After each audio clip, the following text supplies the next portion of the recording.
Assalamualaikum warahmatullahi wabarakatuh. Pada kesempatan kali ini, kita akan membahas sejarah berdirinya Daulah Abbasiyah. Kalian masih ingat tidak? Apa itu Daulah Abbasiyah? Ya, betul sekali. Daulah Abbasiyah adalah daulah yang berdiri setelah runtuhnya Daulah Umayyah. Nah, pertama-tama kita akan membahas terbentuknya Daulah Abbasiyah. Terbentuknya Daulah Abbasiyah dipengaruhi oleh dua faktor. Faktor pertama yaitu faktor runtuhnya Daulah Umayyah di Damaskus, dan faktor kedua yaitu faktor pendukung berdirinya Daulah Abbasiyah. Kira-kira apa saja sih yang menyebabkan Daulah Umayyah itu runtuh? Faktor pertama yakni khalifah yang lemah.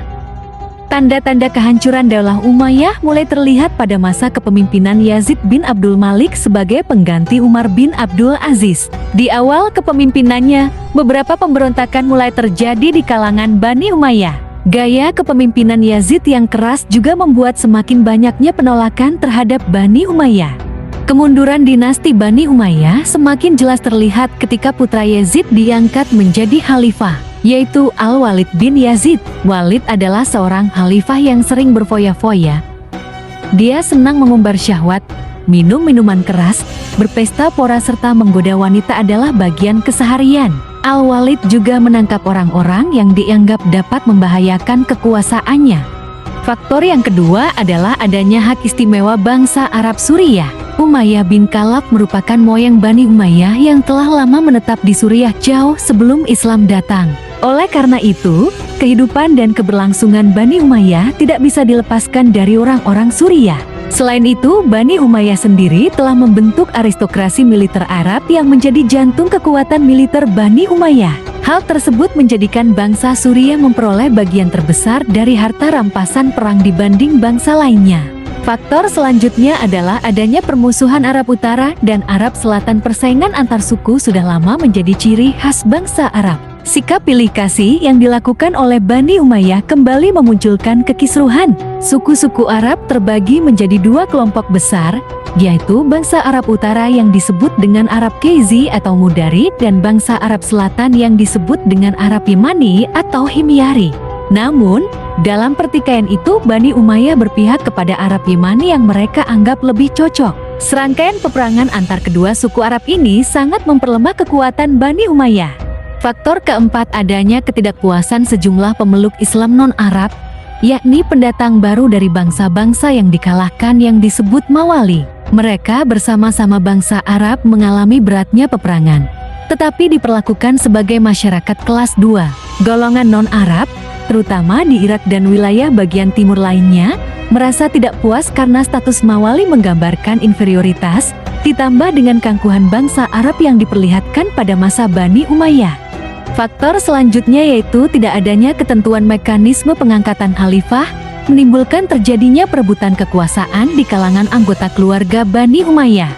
Kemudian, penyebab langsung tergulingnya kekuasaan Daulah Bani Umayyah adalah munculnya kekuatan baru yang dipelopori oleh keturunan Al-Abbas bin Abdul Muthalib. Gerakan ini mendapat dukungan penuh dari Bani Hashim, golongan Syiah dan kaum Mawali yang merasa dikelas duakan oleh pemerintahan Bani Umayyah. Faktor selanjutnya adalah para ulama merasa kecewa terhadap para penguasa yang tidak memiliki integritas keagamaan dan politik yang sesuai dengan nilai-nilai syariat Islam.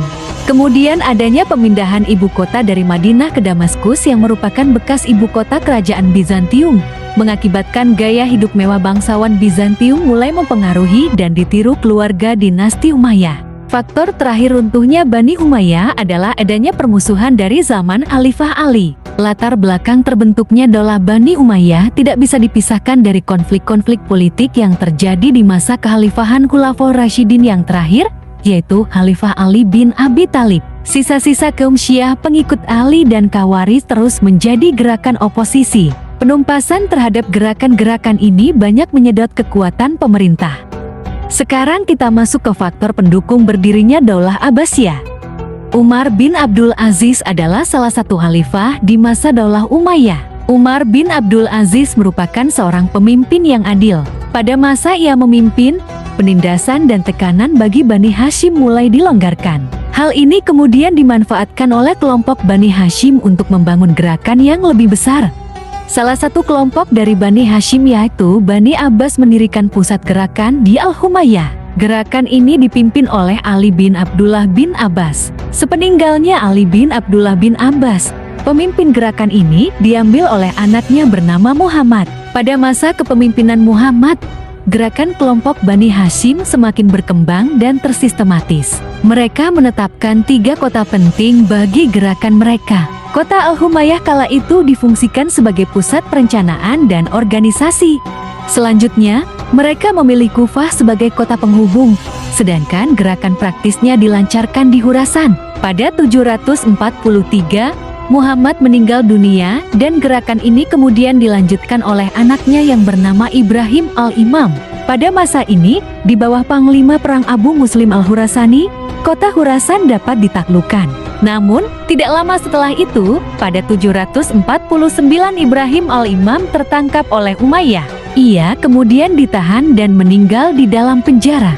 Gerakan ini kemudian dipimpin oleh saudara Ibrahim al-Imam yang bernama Abu Abbas. Dalam perkembangannya, gerakan ini semakin agresif yang dapat dilihat dari peperangan antara kedua kelompok. Nah, sekarang kita masuk di pembahasan sejarah pertumbuhan ilmu pengetahuan pada masa Daulah Abbasiyah.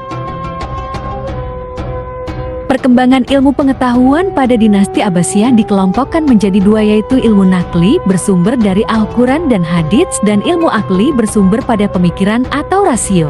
Yang pertama perkembangan ilmu nakli, antara lain ada ilmu tafsir, yakni ilmu yang berusaha menjelaskan isi kandungan Al-Quran. Pada masa ini muncul tafsir bil masur yaitu penafsiran Al-Quran dengan hadis Nabi, dan tafsir bil rayi penafsiran Al-Quran dengan menggunakan akal pikiran. Berikut nama-nama ahli tafsir yang muncul pada masa dinasti Abbasiyah. Kemudian ada ilmu hadis. Hadis merupakan sumber hukum kedua setelah Al-Quran. Pada masa ini muncul para muhadisin ahli hadis diantaranya Imam Bukhari, Imam Muslim, Abu Dawud, At-Tirmidzi, Al-Nasai, Ibnu Majah, Imam Ahmad, Imam Malik, dan Ad-Darimi. Selanjutnya berkembangnya pula ilmu kalam, ilmu tasawuf, ilmu geografi, ilmu matematika, ilmu falak, ilmu optik, dan sastra, serta mesin dan teknologi yang melahirkan ulama-ulama masyhur di bidangnya masing-masing. Pada awal pemerintahan Daulah Abbasiyah, yaitu tahun 750 sampai 754 Masehi, tepatnya di masa pemerintahan Khalifah Abu Abbas As-Saffah, pusat pemerintahan Daulah Abbasiyah berada di Kufah kota di Irak. Akan tetapi, saat dinasti Abbasiyah dipimpin oleh Abu Ja'far al-Mansur, pusat pemerintahan diganti ke Baghdad. Tujuan pemindahan tersebut adalah untuk membantu menjaga stabilitas negara Irak. Selain itu, Baghdad sendiri lokasinya berada di dekat Ctesifon, bekas ibu kota Persia. Di Baghdad pula, Islam mencapai perkembangan yang cukup pesat, termasuk dari segi ilmu pengetahuan.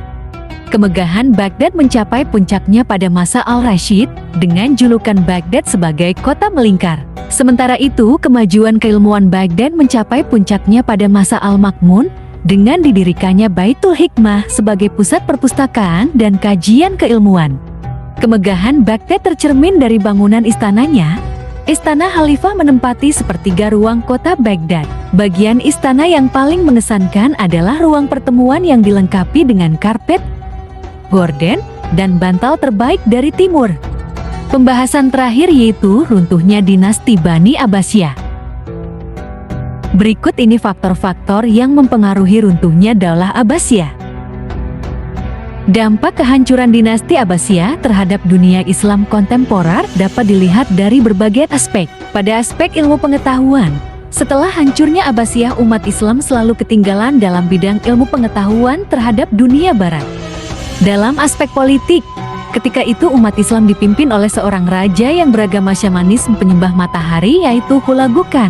Dan pada masa kontemporer hilangnya kekuatan Islam sebagai negara superpower.